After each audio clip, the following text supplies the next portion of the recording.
Hello, hello, hello. Let's try that again. Alright, I'm gonna put my phone down. Oh, oh, oh, oh. Don't fall. Good morning. Hi, honey. Thank you for hashtagging live. Good morning, Chantal. Hello, Patrick. Good morning, good morning, good morning. Oh my goodness, my hair is a hot mess today. Look at that. Look at that. It's crazy. I tried to pin it up to get it out of my face, but I don't know. I don't know. All right. So if you're getting here and you're live, you're going to notice that there's going to be a little red recording button up in the top corner. And if you're watching this on replay later, then you're going to hashtag replay, and there's not going to be any little button recording up there. So when you get here live, or hashtag replay in the comments, I would truly appreciate it. And again, don't forget to share these videos, because I gotta get my message out there to people, right? So, and I can only do that with your help and your support. So, today on What's in the Cup, it is officially, and I know this kind of sounds strange because we've been pretty much through an entire week in January, like of the first year of 2019, but we are officially the first Monday of 2019. So that's a little interesting. And today, for anybody that watches my live cooking shows, because it is Monday, and Monday to Friday I do my my Little House in the Valley, and my cooking show, it's usually live at 5. Today, however, I have a eye doctor appointment.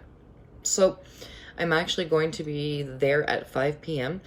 So today on My Little House in the Valley, it will be at 3 p.m. And we're going to be doing an Instapot recipe. And it's going to be a corn chowder. Because it's cold outside. I mean, it's like really cold outside. Like that's that whole song there, Baby It's Cold Outside. Yeah, it really qualifies for today. So again, if you're watching for the recipes, 3 p.m. today, not 5. So welcome to What's in the Cup. And I don't know if you guys have been following or not, but I've decided that in my What's in the Cup that I'm gonna add these cool little cups. And today my title is Courage, right? This is liquid therapy, because go on, who out there's a coffee lover, right? Comment 1 if you're a coffee lover.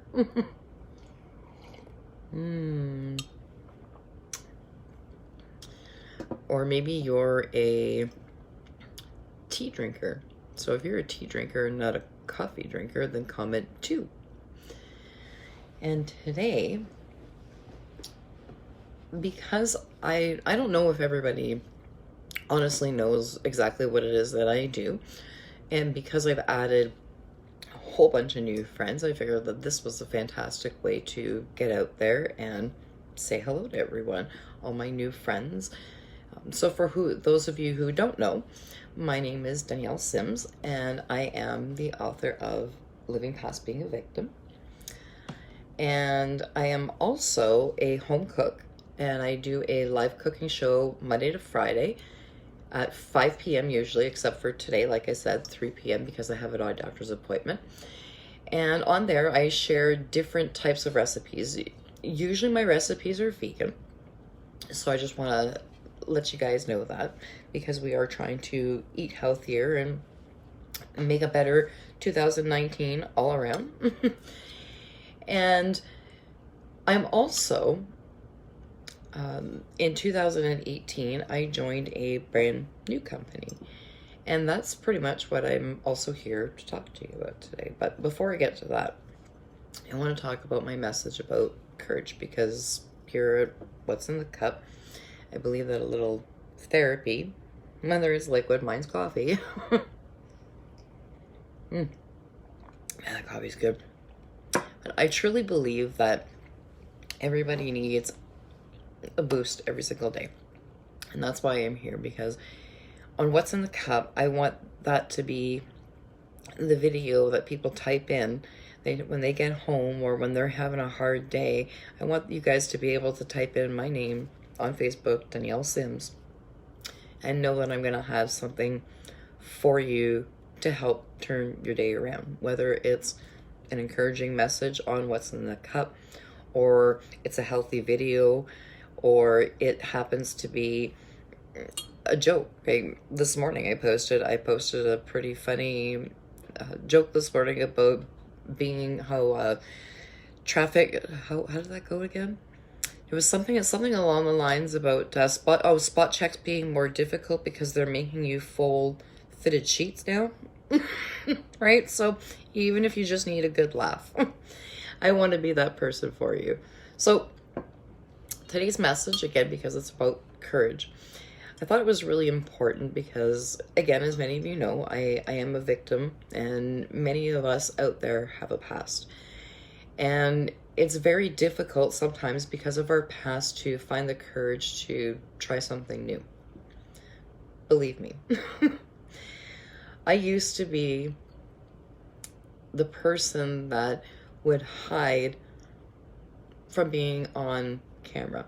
If I could avoid a picture, I would avoid it. I would be the first person to opt out to take the picture, that group picture, instead of being in it. I was someone that always believed that deep down inside that there just had to be something out there for me. I've tried many of different jobs. I've gone to school. I finished my high school when I was a little bit older because I was a high school dropout. I picked myself up, and I gathered that courage that I needed. Good morning, Teddy. How are you today? Thank you for tuning in. So I gathered that strength and that courage that I needed to take the change that I needed in my life. And at that point in time, I had my daughters, and they were young, and I didn't want them to grow up and be a high school dropout like I was. I wanted them to succeed in life, and that's what we want for our children every single day. And that's what we want for ourselves as well. Sometimes it takes us a little longer to find the right path. And in 2018, after many of struggles in my life, I turned 46 years old, and I was opened to a whole new world that I honestly never expected to happen, believe me. Now, in 2018, as I mentioned on my What's in the Cup, I believe it was a couple days ago, Saturday, I was talking about reaching out for help and that I had gone to the Canadian Mental Health Society. And I thought that was really important for you guys to know, because I struggle. I struggle every single day. I've been through a lot, and I've healed from a lot. I've been very fortunate to, although I was a victim of a past that I never asked for or I never deserved, I've been able to gather my strength and the lessons that I've learned along the way and turn my life around.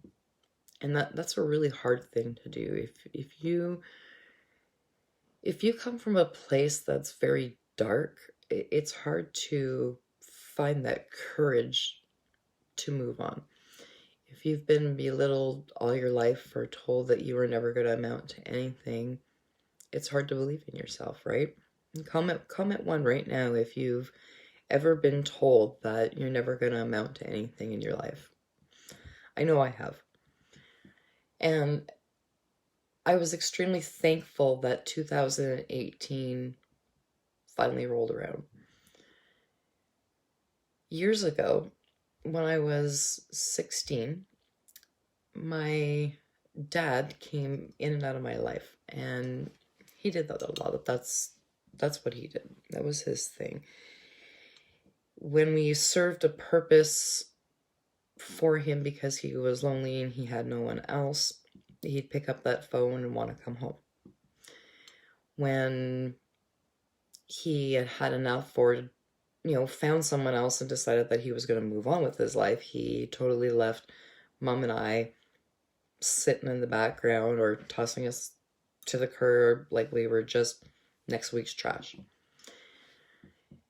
And when he decided to come back into my life again, my mom did her best to help me understand that maybe not getting my hopes up right away was a good idea. Let's just play it by ear, and because we know that this is a typical pattern of behavior for him. So let's not get our hopes up that everything's going to be all sunshine and rainbows this time, because it might not be, right? So good morning, Terry. Thank you for tuning in this morning, or Terry Louise.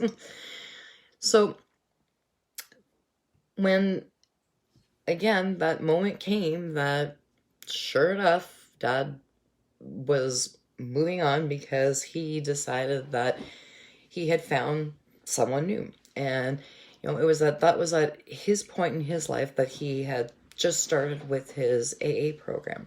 And I'm very thankful that he did, because it turned his life around dramatically. Now, at the beginning, it was a little bit more difficult because he was also trying to find his way. He was trying to be that better person. And although he was succeeding in certain aspects by, quitting drinking and by going to his AA meetings and doing his steps in his program like he was supposed to, and actually sticking to them, he was moving ahead, and he was doing a fantastic job doing it. However, during that self-discovery of his, once again, he picked up the phone and he called the house, and I happened to be the one that answered that phone call. And I was excited because I knew that Dad was going to be calling, and he's been right on time, and he's been sticking to his word, and just like he has been for the last 3-4 months that he's been around, he called when he said he was going to. So I was excited. I picked up that phone and I was like, "Hey, Dad, thanks for calling." And he was all like, "Oh, it's great to hear your voice." And the conversation started out awesome. What happened a few minutes later into the conversation blew my mind so much that it was one of those really big life changers for me. Now, I've heard some pretty harsh words in my life. I've heard that you can believe in yourself, you could be anything that you want to be, and then just to be told a few seconds later that I'll never amount to anything. I've been instilled with fear and told not to tell about my abuse that my father was putting me through many years prior to that, because nobody would believe me. And sorry, I just need to take a quick sip here. It's a really big cup, it seriously covers my whole face. I'm gonna sip carefully from the side. But anyways, so getting back to that phone call, and the words he said to me, I think at that point in time were probably the harshest words I've ever heard.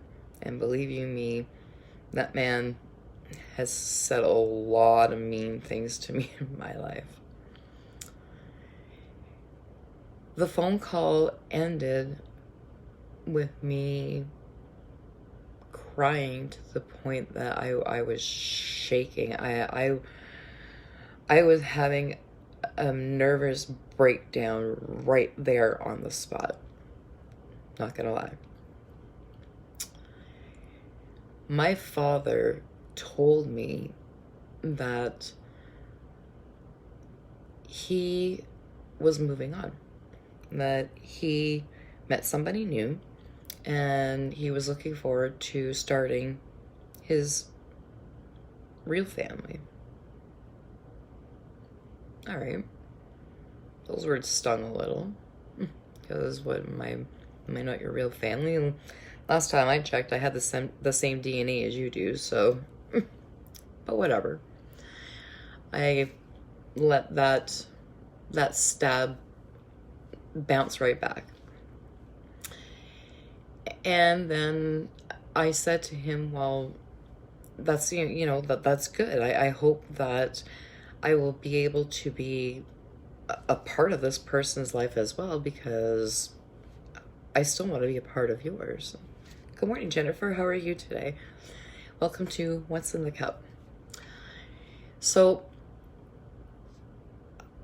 I was kind of hoping, I guess, that because my dad had changed, because he was doing, those AA steps and he was trying to turn his life around, I could completely understand that he wanted to remarry again, because he wasn't the same person that he was before, right?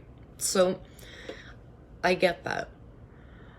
What I didn't understand, and this was the stab that I couldn't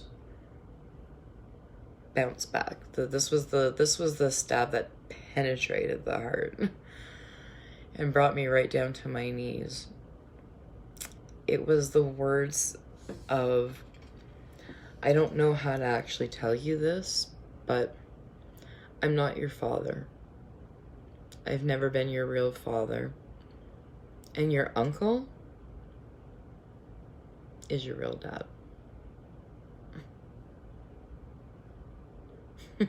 What? And at the time, I didn't know what to do, right? So I went to Toronto. I went and found my dad, because I couldn't handle him rejecting me again. I did not deserve to be rejected again. Plain and simple. This man had rejected me my entire life. He had put me through hell, and you were not going to do that to me again. I was not going to allow that to happen. And I stood my ground, and I gained that that courage that I needed. And I hopped that train and I went to Toronto, and I actually went and stayed at my uncle's place. And I apologize, because the words that when he called me, but before I went to Toronto, he had actually told me that he was starting his life over and that he didn't want us to be a part of it anymore. That's what caused me to hop the train and go to Toronto, and I went and stayed at my uncle's place, because my uncle has always been there for me, right? So I got to my uncle's place and I tracked my dad down, and that's when he told me those words, that he was not my father and that my uncle was actually my dad. And I hung up that phone and I cried. And my poor uncle, and my aunt, and my cousin was only 4, I believe, at the time. And my uncle just sat there and he looked at me and he's like, what did he say to you? And I just, through those tears and that anguishing pain, I looked at my uncle and I asked him if he was my father. And my aunt, that poor woman, was floored, and I felt so bad that that's how those words came out. But I was just so mind blown that my dad had just said that to me. How do you tell your child something so hateful just so that they'll get out of your lives? Like, seriously. So that, although it's still hard to think about, hopefully I don't break down crying again. I think I'm healed enough through through that part of my life that I can get through the rest of this video without crying. But that obviously threw fuel into the fire in my aunt and uncle's relationship that obviously didn't need to be there. And I felt horrible. I explained to them what my dad had said on the phone, that he wasn't my dad, that my uncle actually was, blah, blah, blah. And I just sat there in a daze, not knowing what to think or what to do. And I just sat there, and my aunt and uncle didn't know what to say to me. My uncle came over, and being the uncle he always was, he cracked a joke, and he just said, "Listen, honey, do you honestly think that if I was your dad, that I would have walked away like your dad did?" And he hugged me tight, and he told me everything was going to be all right.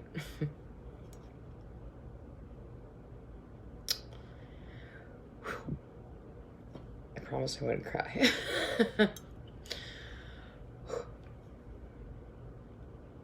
So that night I went to bed. I was still staying at my aunt and uncle's place in Toronto, and I heard them fighting all night long, and I knew that those words that I said is what caused the conflict in their marriage, and I couldn't bring myself to stay there. Although I still needed certain answers, I just couldn't do it.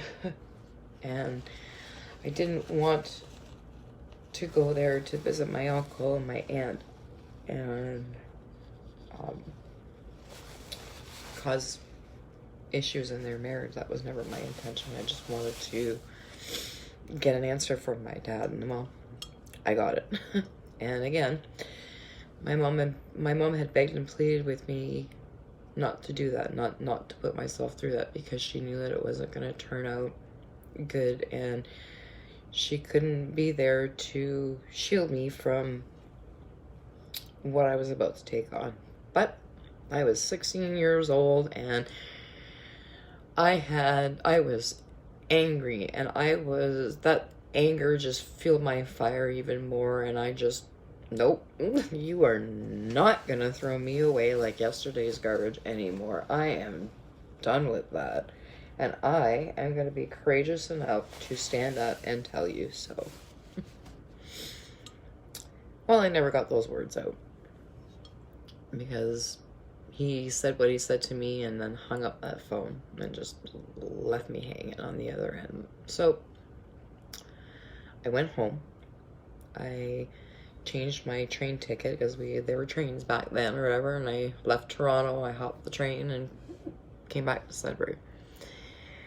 When I got here, of course my mom already had a heads up as to what was going on, what had happened in Toronto, what my dad said to me, and so on and so forth. So she was fully prepared for me to be a complete wreck. And I was.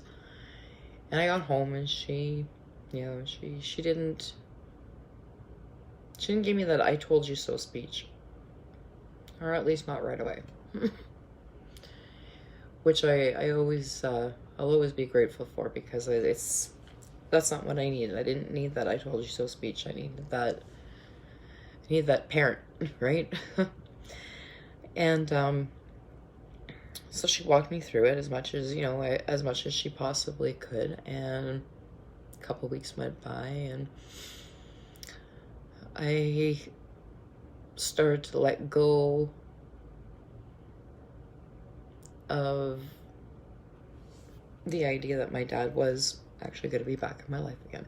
I had to move past that. But as I was trying to figure that part out and how to deal with that, I started having a whole different perspective. A whole new thing happened to me. And I was 16 years old, and although I had experienced this before, I had never experienced it myself before. I had seen it happen to others, and that was the point where I ended up going because I tried to let go of something that I thought I was strong enough to let go of. I ended up going into a really dark place because I didn't understand how someone could just throw somebody away like that. I didn't understand how I deserved that kind of hurt or those kind of words to be said to me. And the more I tried to understand, the harder I tried to make it make sense in my own world. The harder I tried to deal with the fact that my dad just literally threw me away like a piece of garbage again.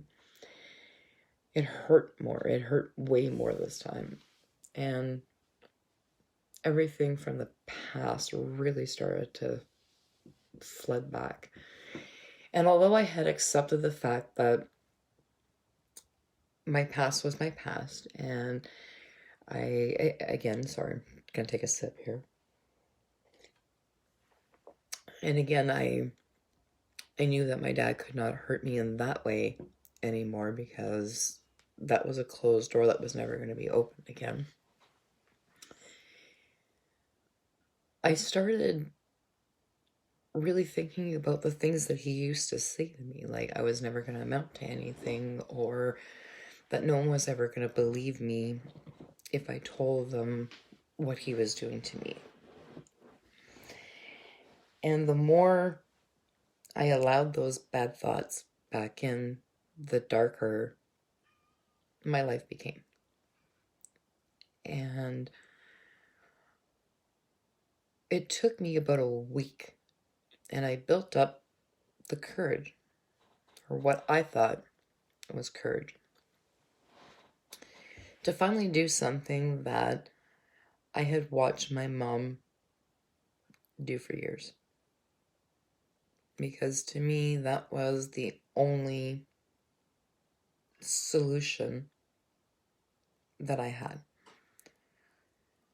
I know now it wasn't, and I'm glad that it didn't work, because I wouldn't be able to sit here and tell you this story right now, obviously.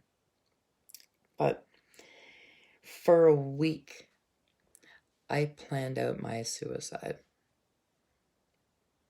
I sat there every single day figuring out who was working what schedule, because Mom was working at the corner store that we lived behind at the time. It used to be the old Wilf's Confectionery on Kathleen Street here in Sudbury, Ontario.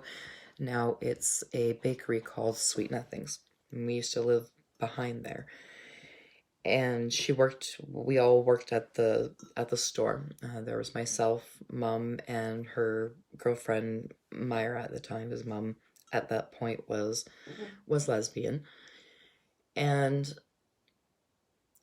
we also had Myra's nephew, Red, that was living with us. I don't know where he is in this world, but I sure hope he's doing all right, because I miss him. But I figured out everyone's schedules that week so that I knew the perfect day to pick to end my life, because I was just that devastated and hurt. And when you get into that kind of a deep, dark place, it's really hard to get out of it. Your mind is so set on accomplishing your mission because you are tired of hurting. You're tired of feeling the way that you feel. You're tired of people being rude and ignorant. You're tired of being bullied. You're tired of people pushing you around. You're tired of being told that you're a failure and that you're never going to amount to anything. And every single little word that's been said to you over the years up to that point come flashing right back at you. And they continue to bring you into that deeper, darker place, and they make you want to end your life, like you want that chocolate bar because you won that race, or because you want that you want to go out and buy that car because you got that new job, that desire. That's how deep that burns. And I don't know if people out there have ever been in that type of a darkness before, but if you haven't, that's what it's like. Hey Al, how's it going? Hope you're doing well today. So that being said, I sat there for a week and I planned out my suicide at the age of 16. And I had the right day. It was a Wednesday. I got up in the morning. Mom was gone to work. Myra was actually, it was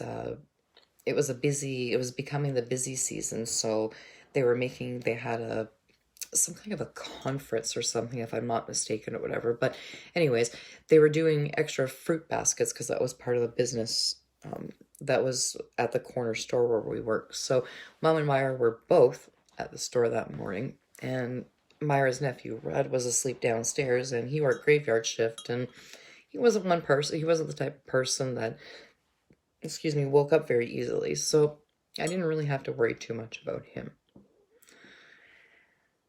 My next step after that was I had to make sure that my friends, I usually walked to school to Sudbury Secondary from home with a few of my friends. It was usually, it varied from day to day depending on who was going and who wasn't. But there was always like Lisa Daub and Tammy Sherrington, Charmaine St. Jacques, Stephanie Taylor. There was a group of us. We always kind of hung together, and we walked to school because we all kind of lived around each other. So, anyways, my next step was to tell them that I wasn't going to be walking with them to school that day. And I believe, I could be completely mistaken on, actually, it was Charlotte was staying with us. Charlotte Bernard was staying with us at the same time as well. And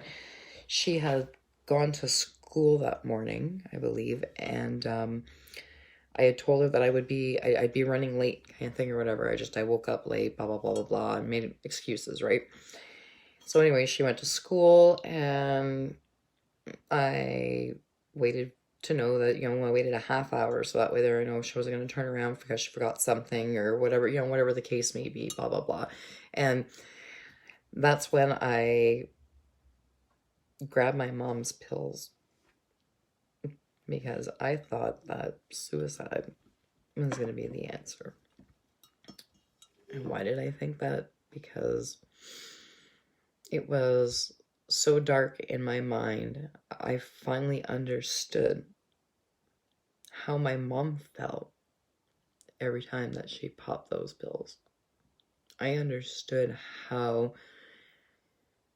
heartbreaking it was to want to give up on yourself, but feeling like you had no other choice. So I grabbed a whack load of pills. I don't even remember how many bottles I combined together, but I grabbed a big salad bowl and I threw those pills in there and I mixed them all up. I grabbed myself a gigantic glass of water, like just this big.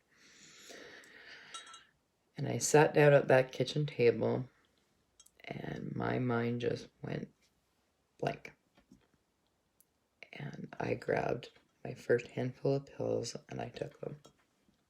I chased them down with water. And then I grabbed another handful and I popped those. I chased those down with water.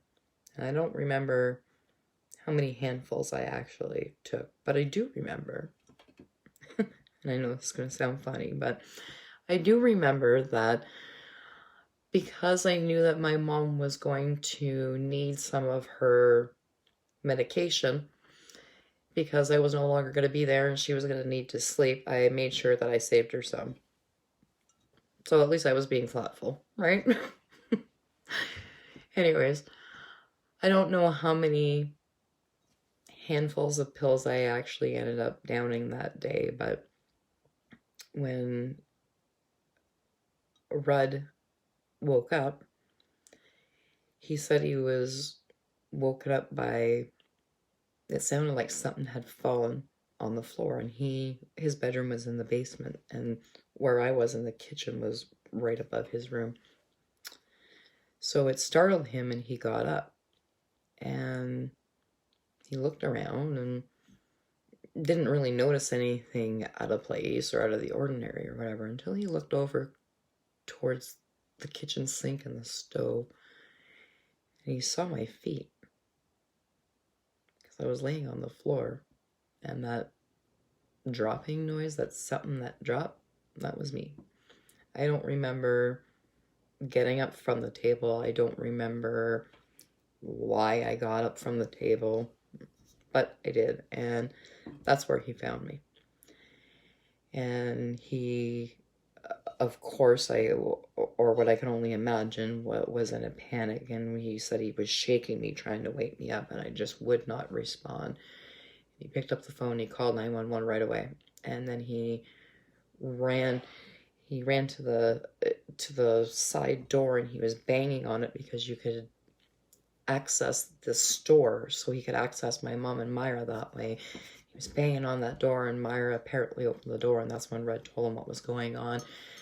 So the boss came up from downstairs and in the store, and my mom and Myra came to the back, and the ambulance showed up, so on and so forth.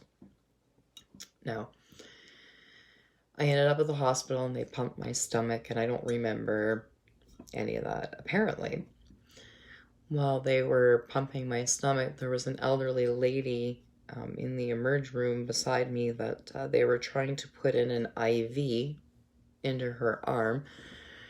And I still get a kick out of this story because I don't remember it. But Mom said after they pumped my stomach and I was actually awake, because the nurses were talking loudly to the elderly lady because she had she was hard of hearing, and they were yelling at her, or yelling to her, that they were going to put in an IV. I yelled back, "No thanks, I don't want my TV."